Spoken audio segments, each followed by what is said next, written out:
नमस्कार, बहुत स्वागत है आपका। आप देख रहे हैं ग्रैंड धर्मा सन्मार्ग। 12 फरवरी शनिवार को जया एकादशी मनाया जा रहा है। तो माघ मास के शुक्ल पक्ष की एकादशी जिसे हम जया एकादशी कहते हैं, और पुराणों की माने तो जया एकादशी मृत्यु के बाद जीवन को जैसे भूत प्रेत पिशाच योनि में जाने से मुक्ति दिलाने वाली एकादशी है। तो ऐसे में इस एकादशी का महत्व बहुत है।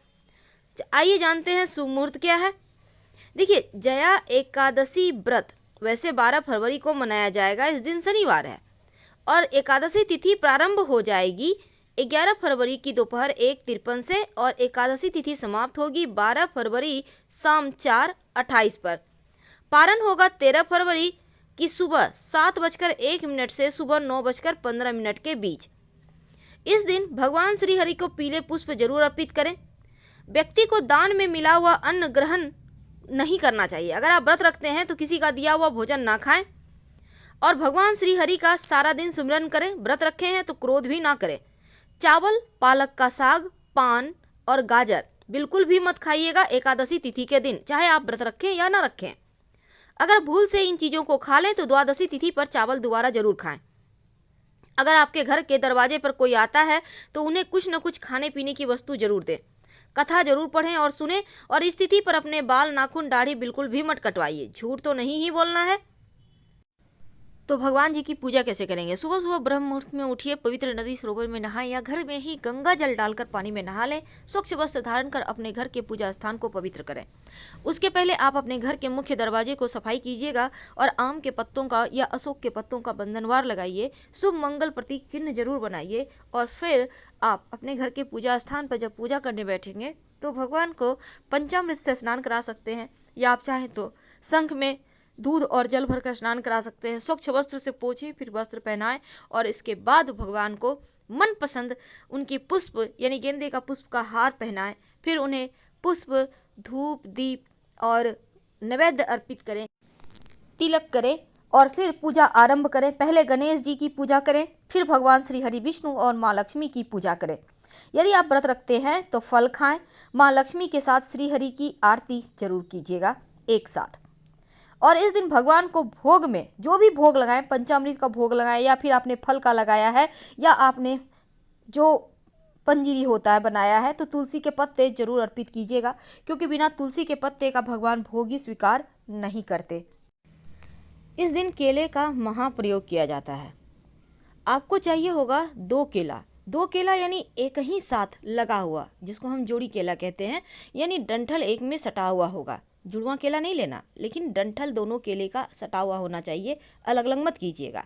अब एक केले पर कुमकुम की सहायता से स्वस्तिक बना दें, और दूसरे केले पर कुमकुम से ही अपना नाम लिखें। अब भगवान श्री हरि के सामने आप उनको अर्पित कर दें।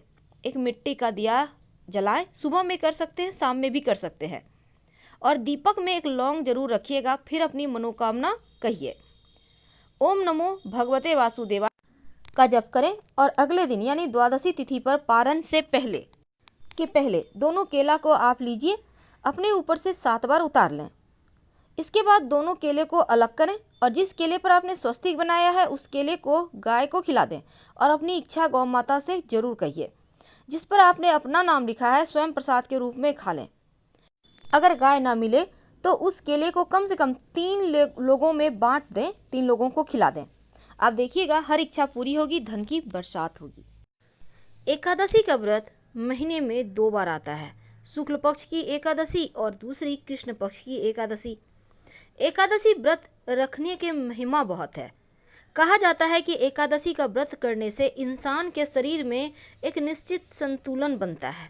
साथ ही व्यक्ति कोई भी कार्य अगर ईमानदारी से करे तो वो भी पूरा हो जाता है।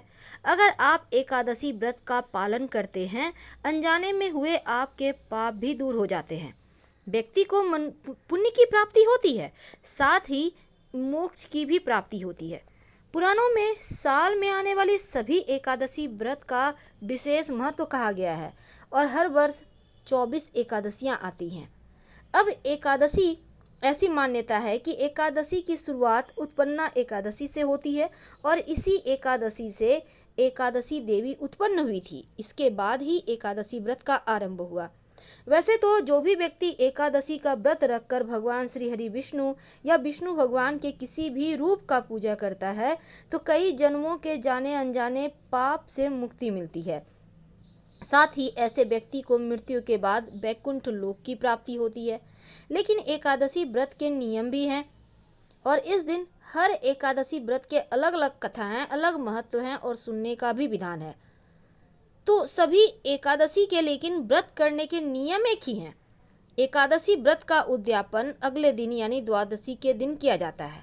कुछ ऐसे कार्य हैं जो एकादशी के दिन नहीं करना चाहिए और कुछ ऐसे कार्य हैं जो जरूर करना चाहिए। एकादशी के दिन चावल नहीं खाना चाहिए। एकादशी के दिन बुरे और गलत बातें भी करने की मनाही है। एकादशी के दिन क्रोध ना करें, साथ ही किसी से भी मानसिक या शारीरिक रूप से लड़ाई भी ना करें। इस दिन मांस मदिरा का सेवन बिल्कुल भी ना करें। झूठ बोलने से बचें। किसी की निंदा चुगली ना करें। भगवान श्री हरि की ज़्यादा से ज़्यादा आराधना करें।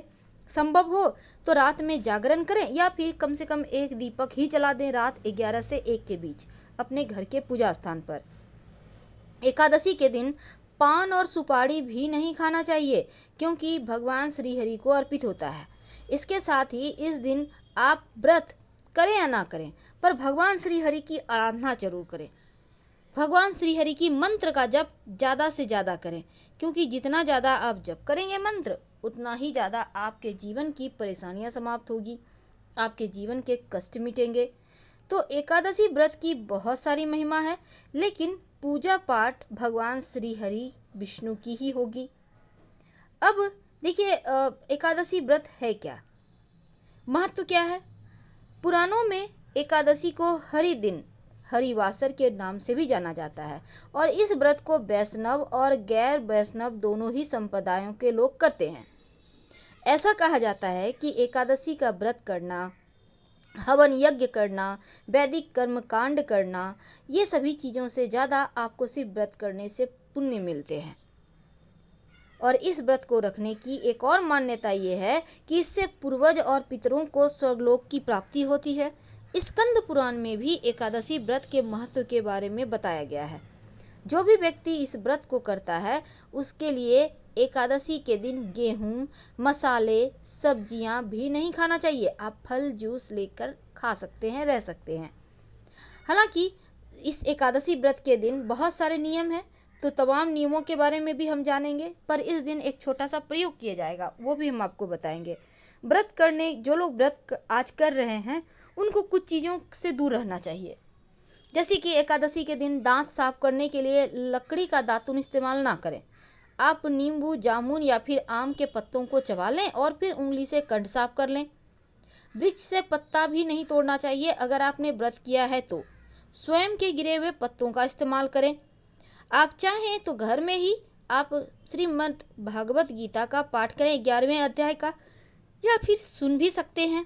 ओम नमो भगवते वासुदेवाय मंत्र का ज़्यादा से ज़्यादा जप करें।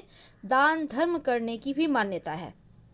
एकादशी के अगले दिन द्वादशी तिथि के दिन आपको सुबह उठकर सुबह 8 अमूमन हर एकादशी तिथि में सुबह 5:30 से 8 सवा 8 के बीच ही आपको पारण करना चाहिए। और पारण करने के पहले आप थोड़ा सा पैसा निकाल दें या फिर कुछ सामान निकाल दें या सामान्य भोजन की तरह ही कुछ खाना वगैरह निकाल दें। ऐसा करके फिर आप व्रत तोड़ें। त्रयोदशी तिथि से आने से पहले ही व्रत का पारण कर लें, इस बात का ध्यान रखें क्योंकि एकादशी व्रत का पारण द्वादशी तिथि में ही होना चाहिए। तो आप कोई चूक ना हो इसका ध्यान रखें। भले ही आप 24 एकादशी ना करें, मुख्य एकादशी करें, लेकिन आप नियमों का पालन जरूर कीजिएगा।